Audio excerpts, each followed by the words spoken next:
Hello everyone. In today's video, we're diving into 3 more cases of missing men from across Canada. Our major case today is that of a 48-year-old man who would disappear from his boss's rural New Brunswick property. One of these individuals having quite a disturbing past. Our other 2 cases today don't have very much information, but what we do know is very concerning. When one would fly across the country to stay with a girlfriend before disappearing, and the other would allegedly last be spotted swimming in a lake. 48-year-old David Alexander Mitchell was born to his mother, Kathy Mitchell Cooper. He was a father of 3 sons between 25 years old to 18 months old. He is remembered as having a beautiful heart, who grew up playing hockey and graduated from Kennebecasis Valley High School. David eventually settled in Bay St. Anne, New Brunswick, with a girlfriend who was a lobster fisher. But once that relationship came to an end, he moved closer to home where he moved in with his grandfather in Rothsay and took on a new job. David was a flooring installer by trade, but was working for Troy's Roofing, trying to save up to buy a new truck so that he could eventually move to Moncton to get back into the hardwood floor installation business. He'd often stay overnight for days at a time at his boss, Troy Holland's camp on Whites Mountain Road. David was also known to party and would sometimes go for days without contacting his family. According to his mother, Kathy, her son wasn't a poster child, but despite having a criminal record, David didn't have any enemies related to his previous court cases and would never drop off the face of the earth. He was very close with his family. He loved his children, and he was even hoping to get back together with his ex. September 8th of 2024 was the last time that Kathy would speak to her son. In an interview with Locating the Lost, Kathy would say that she was on the phone with David while he was doing his laundry, and that some other family members were over at the home. During the call, he asked if she was also going to come over and visit. But she had other things to do that day and she wasn't going to go over. Nothing out of the ordinary happened on this phone call. David sounded like his normal self. There was family over. He was doing his daily chores. There was nothing strange. Despite this, David would last be seen on September 9th at his boss's camp on Whites Mountain Road, located in Whites Mountain, New Brunswick, a very rural, 1-lane road 20 minutes north of Sussex. His cell phone or bank accounts have not been used or accessed since this date.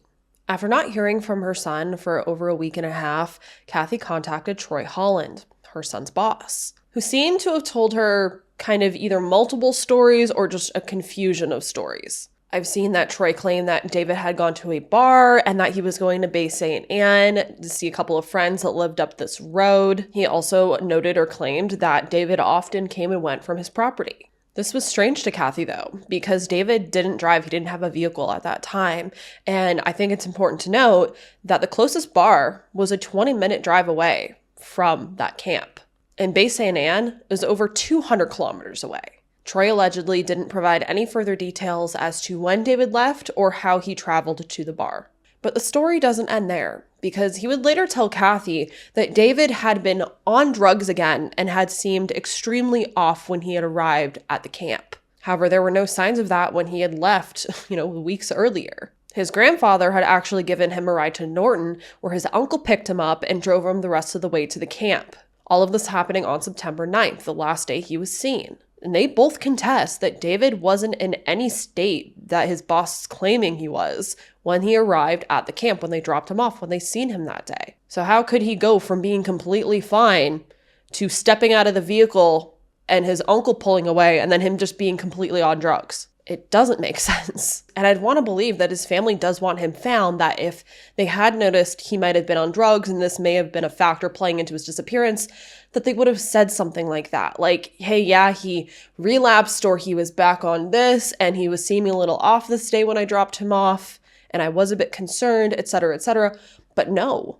Everyone says he was completely fine. He was completely normal. Remember, his mom had just talked to him the day before as well. And again, she said nothing was off with him. He seemed his normal self. Now, as I said, there seems to be these different stories being told by David's boss, Troy. Because as I told you, the immediate story seems to be that he told David's mom, Kathy, that he had gone to a bar, don't know any more details on that, etc. But then there's also these claims that Troy said that later that night, David went to bed at the camp, and then himself and another coworker that was there followed suit. Troy then said that he woke up around 5 a.m. and that this coworker woke up around 8:30 to 9:30 a.m. Troy asked the coworker if David was over there. He replied no, and then they both assumed that he took off like he allegedly always did. So what my question is these claims that Troy said that David went to a bar or to Bay St. Anne, is that because they woke up in the morning and he just wasn't there, so they made these assumptions that he must have went off somewhere? Or is this just conflicting stories that aren't making sense? Let me know if you know below. David would finally be reported missing to police on September 25th. His case is now being treated as suspicious, and police are investigating if criminality is a factor. Drones from the RCMP's Air Services Unit were brought out 4 days after David was reported missing to search the vast wilderness where he was last seen. A K-9 unit then entered the search on October 4th. The investigation was being led by the RCMP's Southeast District Community Crime Reduction Unit, whose members were involved in the December search. RCMP officer Hans Ouellette saying, quote, "Unfortunately, the search did not reveal any new information regarding the circumstances of his disappearance." End quote. Family and friends would also gather together to take over searching the vast land. I pray to God we get answers today after 35 days. We need answers. Kathy Cooper is heartbroken. Before now, the longest she'd ever been without speaking to her son, David Mitchell, was a week. I can only hope. I can only pray. I can't expect anything. I can tell you I've lost hope in David still being alive. Randall Goodwin helped organize Saturday's search. I played hockey with Dave years ago, for many years. Know some of his family, cousins. Over 4 dozen volunteers walked along roadsides, in ditches, and even used sonar equipment and drones searching for Mitchell. An RCMP release says the 48-year-old was reported missing on September 25th and last seen at a residence in Whites Mountain on September 9th. People want answers, and it's the people coming together from this community up here. A spokesperson for the RCMP says police do not believe criminality was involved in Mitchell's disappearance, and that his file is a priority for Sussex RCMP, but doesn't meet the criteria for ground search and rescue. But that isn't stopping locals. Carlene Baxter found out about the search on social media, and as a fellow mother, she wanted to help. If it was somebody in my family, I would want the community, everybody that could, come out to assist. If Mitchell isn't found on Saturday, Goodwin says this won't be the last time they try. We will not stop until we find some type of measures or some type of leads. Cooper says she's thankful for everyone who came out to help and is offering $5,000 for any tips on his whereabouts. Police are also asking anyone with information to contact Sussex RCMP. So, I did a little bit of digging on Troy Holland, and it's not great.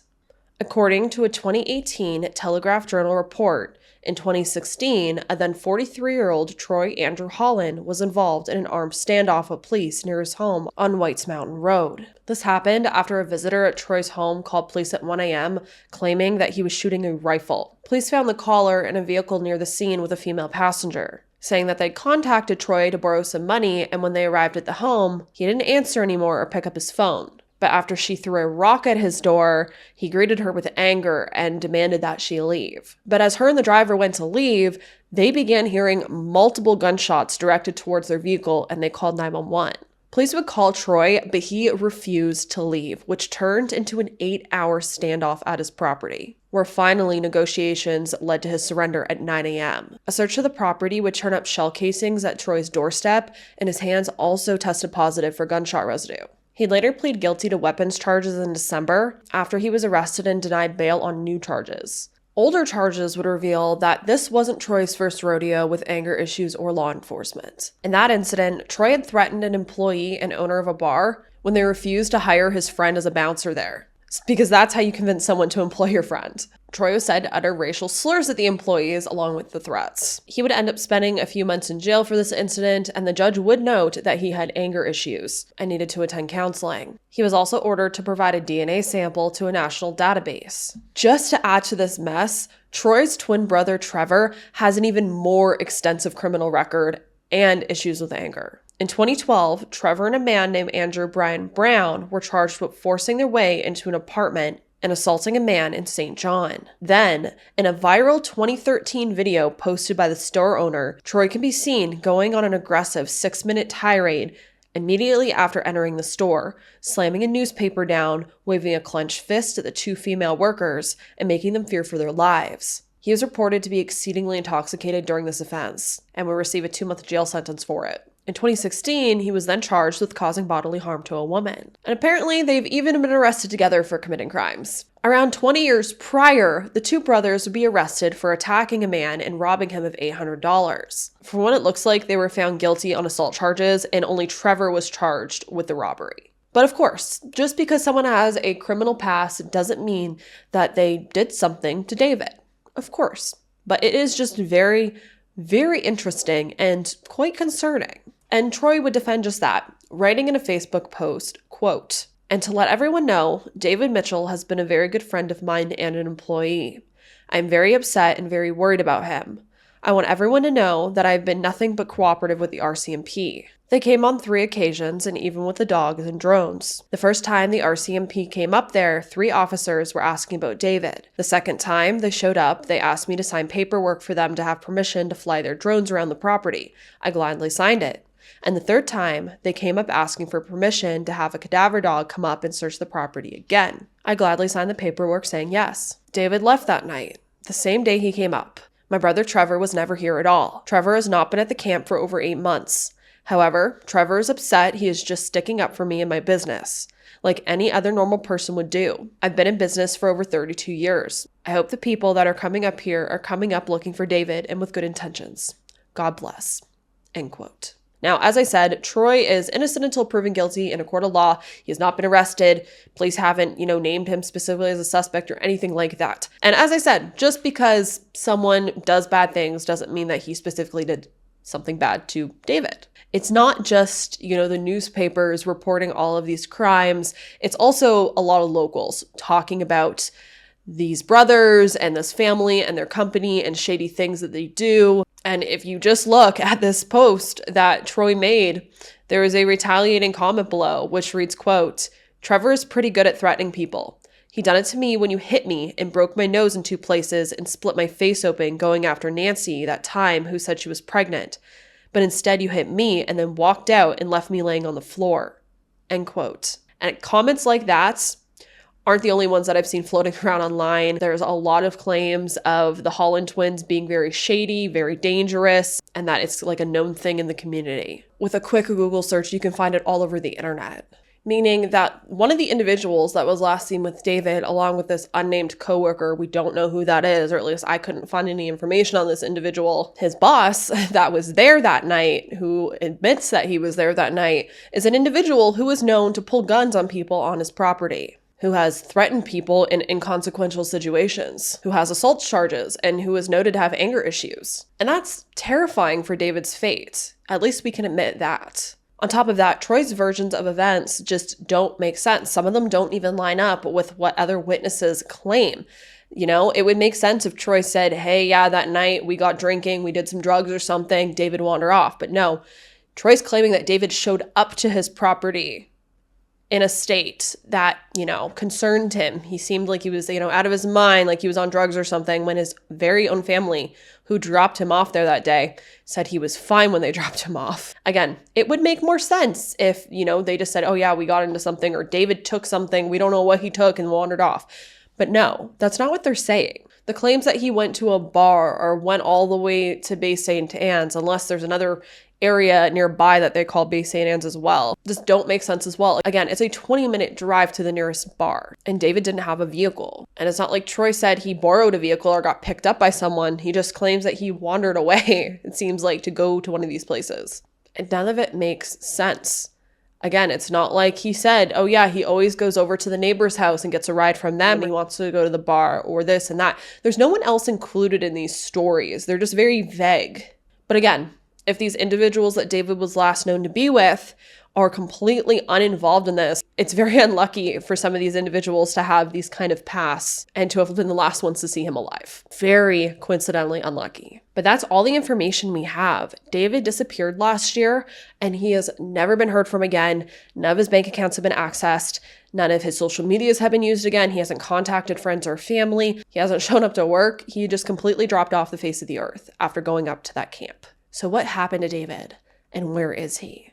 He has children that are missing him. He has family that are missing him, and he needs to be brought home. His family needs answers. So let's take one more good look at David. David is described as being approximately 6 foot 2 inches tall and weighing approximately 200 pounds. He was quite a large man. He has hazel eyes, gray hair, and a gray goatee. A clothing description is not available at this time. 31-year-old Aaron Dragonetti was a twin and one of 4 brothers from Vancouver, British Columbia. Aaron was known to travel internationally and had recently visited places like Vietnam, but also traveled within Canada. In 2012, Aaron was working in the Alberta oil patch, driving trucks in the oil fields in St. Paul, Alberta. A coworker named Colin Graham saying, quote, "He was very easygoing, a very laid-back guy, a hard worker. I never saw him in a bad mood." End quote. Aaron would also earn his Class 1 driver's license not long before he went missing, meaning he would be able to drive large commercial vehicles such as tractor-trailers and large trucks. But in the spring of 2014, Aaron's family would lose contact with him. Someone in the family, usually either his mother or his twin brother, would occasionally receive phone calls from him every few weeks or so. However, around May of 2014, Aaron stopped responding to any attempts made to reach him by phone or online. From what is known, Aaron had plans to stay with the family of Gordie Bishop while in St. John's, Newfoundland. He was dating Gordie's sister, April Bishop, at the time. Flight records indicate that Aaron flew into St. John's in June of 2014 and was staying with April at the time in the area of Southside Road in St. John's. However, their romance was said to end just a month later in July. Despite this, Aaron was last seen in the fall of 2014. In that same area of Southside Road. The information on this case is a little confusing to piece together. From what the woman who was last with him, who I want to assume was April, has said, because again, this woman lived on Southside Road, April lived on Southside Road, that's where Aaron had been staying. There could have been another woman, correct me if I'm wrong though. But this woman claims that Aaron was excited for turkey dinner on that Sunday. They claim that early that Sunday morning, around 4 a.m., Aaron woke up abruptly and had told her that there was an emergency back in British Columbia and that he needed to leave. And again, this was surprising because Aaron had been really excited for dinner that night. And that was the last time Aaron's been seen. When he allegedly ran out the house, there was an emergency, he had to fly back across the country. However, from all the information that is known, Aaron never left the province. There was no flight records indicating that he ever flew anywhere, leaving Newfoundland. He would eventually be reported missing on November 21st after family hadn't heard from him for a long period of time. RNC Inspector Tom Warren saying, quote, "We have no evidence to support or suggest he was met by foul play here in St. John's, but on the contrary, we have no factual evidence to suggest he ever left the province. Outside the friends he had, we have no real reason as to why he would have come here." End quote. Since Aaron's disappearance, his bank accounts have never been accessed, and as I said, there is no indication that he ever left the province, he ever left the country, he ever left the area. His vehicle registration has also never been renewed. What is interesting, though, is that it was noted he was believed to be using 2 cell phones at the time he disappeared, but neither of them were in his name. During police's investigation, they would also discover that Aaron would also change his cell phone number as well as his cell phones on a regular basis. And despite him not having a criminal record, he seemingly was hanging out with individuals who did. In January of 2015, Gordie Bishop would be charged with aggravated assault on a peace officer.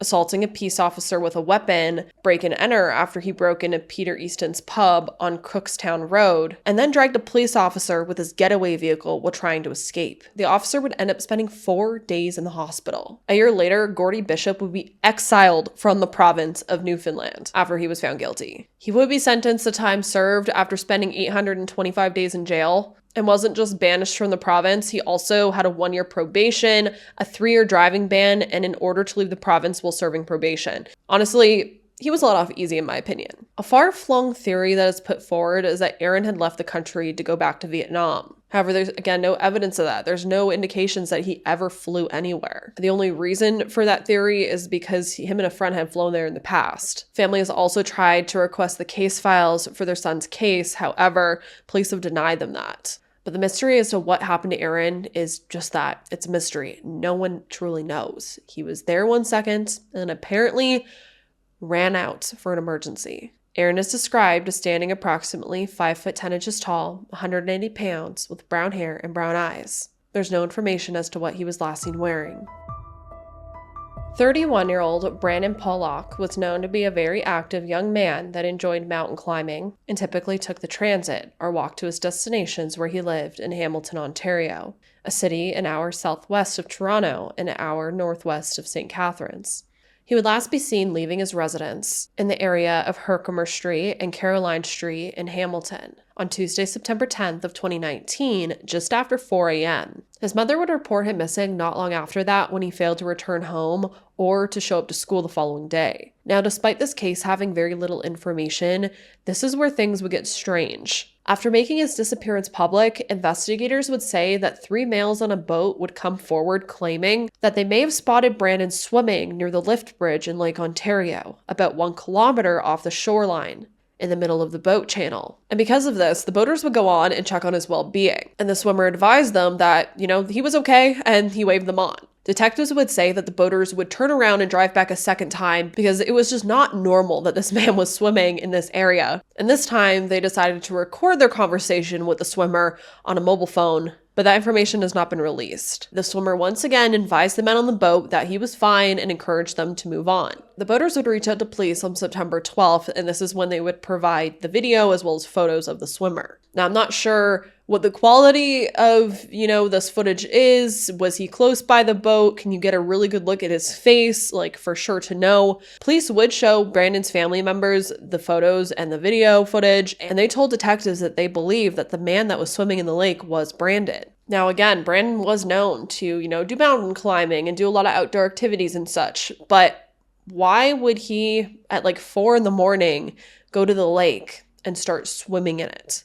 It is just very strange. And what happened to him after that is the big question. Did an accident happen if that truly was him and he truly was swimming out there? And what happened to him after that, after the boaters left? Was he hit by a boat? Did he drown? Was he washed off somewhere? What happened? It's been 6 years and there's still no information or any answers as to what happened to Brandon. It's said that this was out of character for him and there is concern for his well-being. Again, it's been 6 years now. That concern, I'm sure, has mounted. Brandon is said to be of medium build and very active and to frequent Bayfront Park in the downtown core. He is described as a white male standing 5'9" tall, 160 pounds, with short brown hair. What happened to David, Aaron, and Brandon? If you have any information as to what happened to these 3 men, please contact the authorities. I'll have the information to contact each of the police divisions down below. Also, comment down below if you have any more information on these cases that I didn't find. Let's have a conversation about it. Share this video out. The more that we can talk about these cases and spread the word on them, hopefully it'll hit the people that have answers, that just didn't know they had the answers that are needed, and that these cases could eventually be solved. My heart goes out to these 3 families. I truly hope you get answers in the future. And as always, I hope you all stay safe out there, lock your windows and doors, and I hope to see you in the next video.